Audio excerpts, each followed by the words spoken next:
हमारे साथ आज जुड़ चुके हैं फॉर्मूला ग्रुप के रूप में यतिंदर खेमका जी। खेमका साहब, बहुत बहुत स्वागत, अभिनंदन आज इस कार्यक्रम में जुड़ने के लिए। मई9 के मंच पे तमाम कार्यक्रम के जरिए आप यहाँ पर अब तक जुड़ते आए हैं, लेकिन फॉर्मूला ग्रुप में हम पहली बार टैक्स के ऊपर कोई शो कर रहे हैं, तो बहुत बहुत स्वागत है पहली बार फॉर्मूला ग्रुप का हिस्सा बनने के लिए। थैंक यू विपुल जी। पहला सवाल सर आपसे यही रहेगा कि अब लोग जो है अब आईटी रिफंड आने लोगों के शुरू हो गए हैं। कई जगहों पर हमने देखा कि कुछ लोगों के अभी नहीं आए हैं, अभी हो सकता है कुछ लोगों के आने में कुछ समय भी लगे, लेकिन कितने समय बाद तक जो है इस पर चिंता करनी चाहिए कि अगर मान लीजिए किसी का रिफंड नहीं आया है तो उनके लिए विकल्प क्या क्या बचते हैं, कहाँ पर वो शिकायत कर सकते हैं और क्या कुछ करना चाहिए?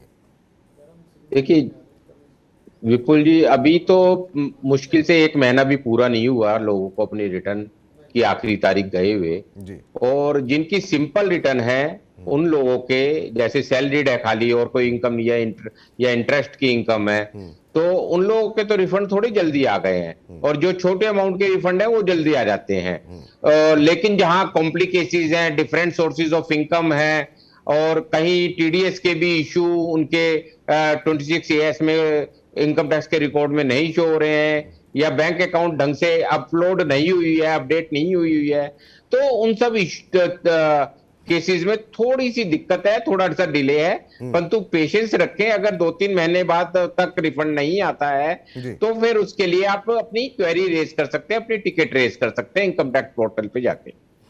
अब हमारे ये सवाल तो हमारे पास नहीं आया है, लेकिन एक जान पहचान के मित्र हैं, उनको 2002 दिसंबर में उन्होंने जो है जो रिटर्न फाइल किया था, उसके रिटर्न जो है पूरा 1 साल हो गया, अभी तक उनको मिले नहीं हैं। उनका कहना है कि ग्रीवेंसेस पे जा करके हमने अपनी शिकायत भी दर्ज कराई, लेकिन वहाँ पर धैर्य रखने को कहा जा रहा है, लेकिन ये नहीं बताया जा रहा है कि कितने दिन में मुझे अपना रिफंड वापस मिलेगा या मुझसे कोई चूक तो नहीं हुई है। ऐसे मामलों में क्या करें? नहीं, सबसे पहले तो उन्हें चेक कर लेना चाहिए कि क्या उनकी रिटर्न सेक्शन 143(1) के हिसाब से प्रोसेस हुई है या नहीं हुई है, वो क्या स्टेटस दिखला रहा है। अगर प्रोसेस हो गई है उसके बाद ही रिफंड आता है। अगर प्रोसेस ही नहीं हुई है तो उनको अपने प्रोसेस करने के लिए अपनी टिकट रेज करनी चाहिए, रिफंड के लिए नहीं करनी चाहिए। और अगर वो प्रोसेस हो गई है तो फिर रिफंड के लिए टिकट रेज करनी चाहिए। उनको कम से कम ये देख लेना चाहिए, हो सकता है उनका बैंक अकाउंट की जो डिटेल रिफंड के लिए है वो प्रॉपरली अपडेट ना हो, तो एक बार उसको दोबारा से अपडेट भी कर दें। ठीक है। अब अभी हमने सुर्खियां जब पढ़ रहे थे हम, तो हमने बताई एक महत्वपूर्ण खबर जो कि आज अखबारों में छपी है कि कर्नाटक के AAR ने एक फैसला दिया है जिसमें कहा गया है कि जो क्वेश्चन पेपर की प्रिंटिंग होगी उस पर तो GST पे छूट है, लेकिन जो आंसर पेपर होगा उस पर जो है 18% GST लगेगा। ये पूरा मसला है क्या, और जिस तरीके से इसको एक्सप्लेन किया गया, ये सामान्य व्यापारी या सामान्य व्यक्ति को समझ में नहीं आ रही चीज़ें। अगर आप इसको सरल भाषा में समझा पाएँ कि ये पूरा पेच है क्या GST का? देखिए, कई बार एडवांस अथॉरिटी और एडवांस रूलिंग जो है ना कुछ फैसले देती है जो, और अलग अलग स्टेट की एडवांस रूलिंग अथॉरिटीज अलग अलग फैसले दे देती है कई बार एक ही मसले पे। इस मसले में जो मैं समझ पा रहा हूं वो उन्होंने दोनों चीजों को अलग किया है। वो ये मानते हैं कहीं ना कहीं कि जो इंस्टीट्यूशन है वो जो क्वेश्चन पेपर छाप रहा है वो तो प्रैक्टिकली अपने लिए छाप रहा है, वो उसका है, लेकिन जो आंसर शीट बच्चों को दे रहा है वो उस पर प्रिंटिंग हुई है और वो बच्चों को सर्विसेज के तौर पे उसको ले रहे हैं। वो एक तरह से मिक्स सप्लाई का इशू वो मान रही है अथॉरिटीज, और मिक्स सप्लाई पे 18% का कह रहे हैं कि GST लगेगा। तो इसको मतलब सामान्य भाषा में अब इसको, ये आपको लगता नहीं काफ़ी पेचीदा मामला हो गया है? जिस तरीके से अब जो सामान्य व्यक्ति इसको खबर को सुन रहा है उसको समझ में नहीं आ रहा है, क्वेश्चन पेपर पे GST नहीं है।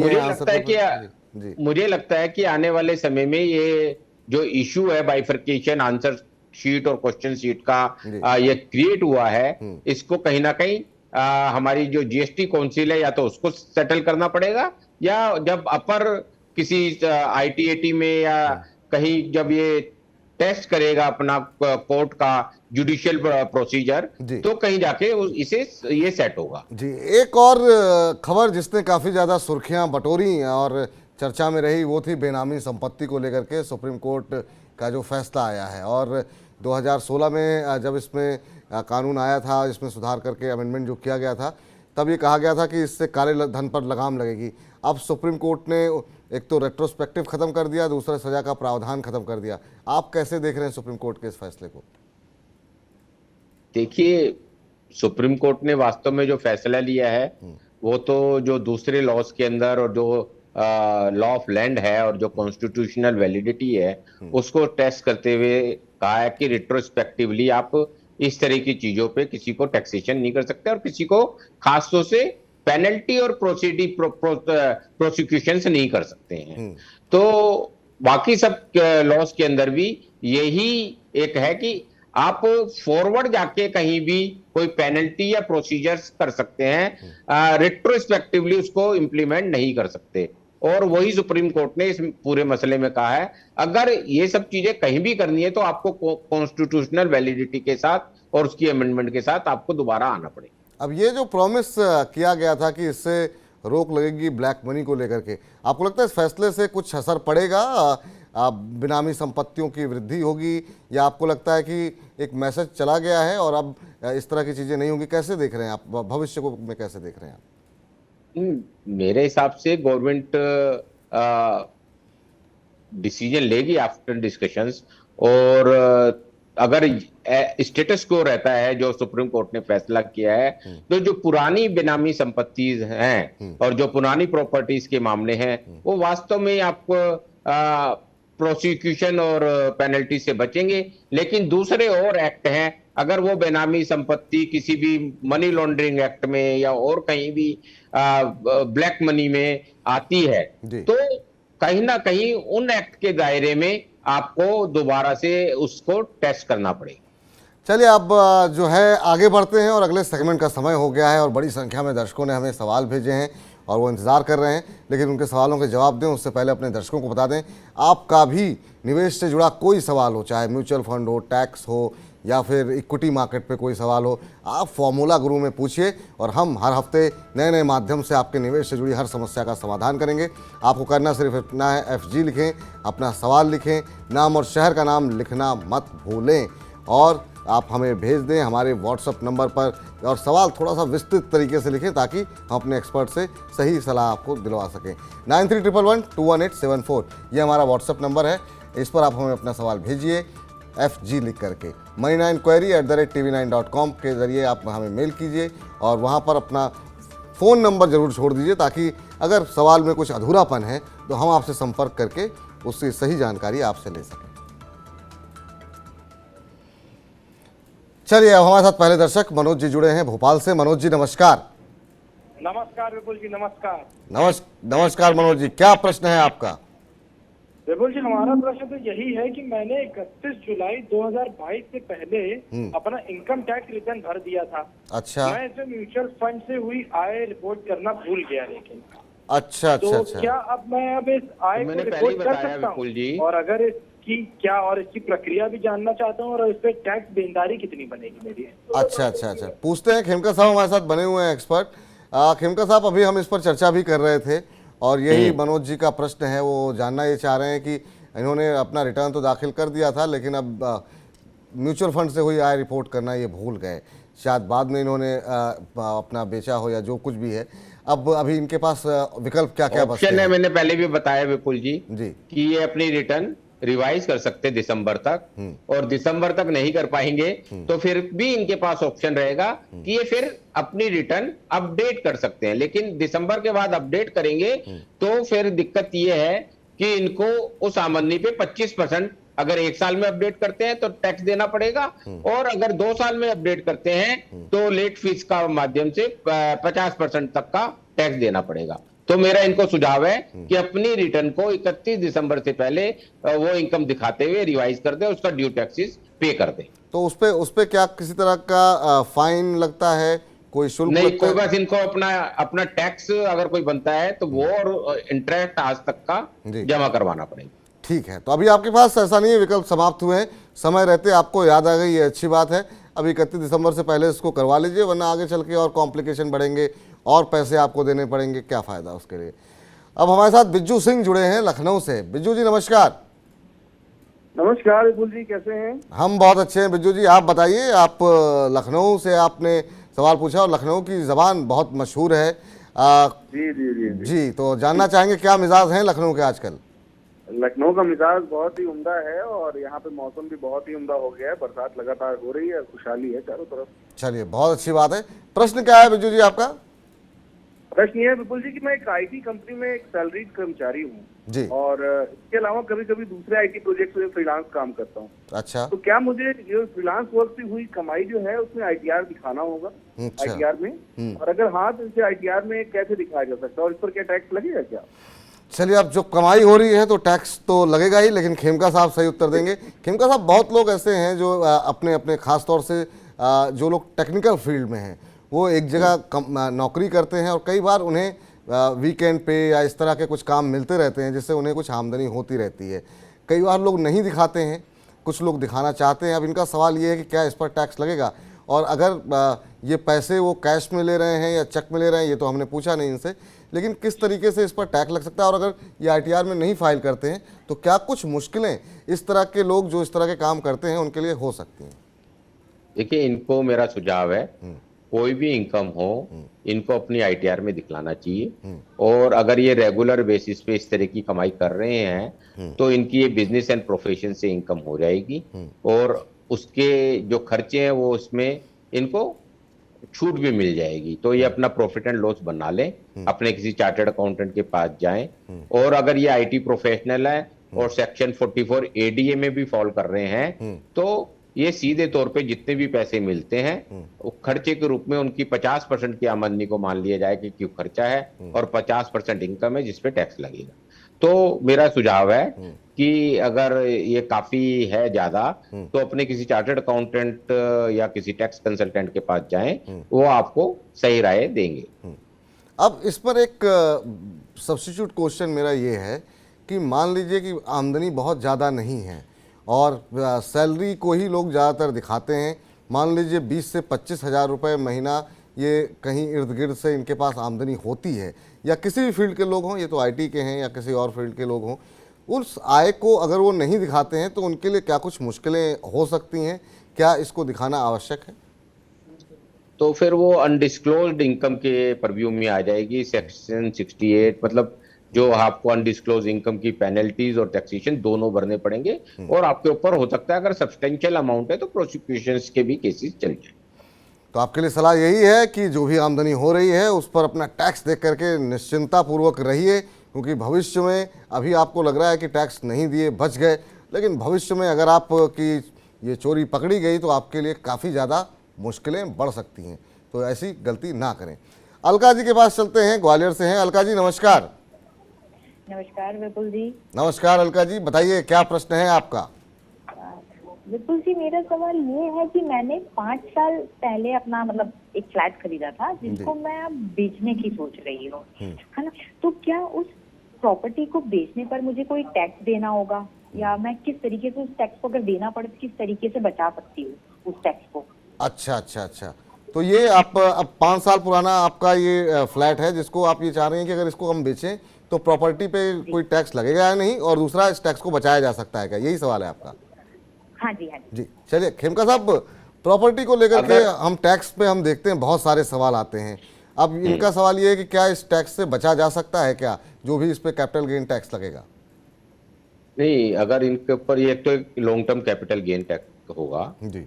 तो जो भी प्रॉपर्टी है जो 5 साल पहले इन्होंने खरीदी है उसका इंडेक्सेशन करने के बाद जो वैल्यू आएगी वो इनकी कॉस्ट ऑफ एक्विजिशन मान ली जाएगी और जो सेल प्राइस से वो लेस हो जाएगी और जो भी कैपिटल गेन है उसके ऊपर 20% टैक्स इन्हें देना पड़ेगा।